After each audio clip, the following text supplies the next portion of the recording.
ಭಾರತದ ಇತಿಹಾಸದಲ್ಲಿ ಶಕ್ತಿಯಿಂದ ಶಾಂತಿಗೆ ಬದಲಾದ ರಾಜನೊಬ್ಬನಿದ್ದನು. ಅವನು ಚಕ್ರವರ್ತಿ ಅಶೋಕ. ಮೌರ್ಯ ಸಾಮ್ರಾಜ್ಯದ ರಾಜನಾದ ಅಶೋಕನು ಆರಂಭದಲ್ಲಿ ಕ್ರೂರ ಯೋಧನಾಗಿದ್ದ. ರಾಜ್ಯ ವಿಸ್ತಾರವೇ ಅವನ ಗುರಿ.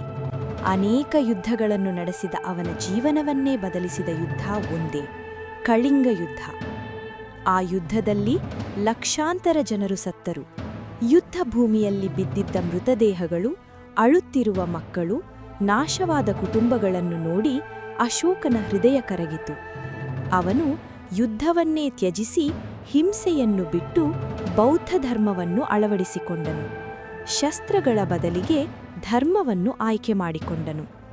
ಅನಂತರ ಅಶೋಕನು ಆಸ್ಪತ್ರೆಗಳು, ರಸ್ತೆಗಳನ್ನು ನಿರ್ಮಿಸಿದನು. ಮಾನವೀಯತೆ, ದಯೆ, ಶಾಂತಿಯ ಸಂದೇಶಗಳನ್ನು ಕಲ್ಲಿನ ಸ್ತಂಭಗಳಲ್ಲಿ ಕೆತ್ತಿಸಿದನು.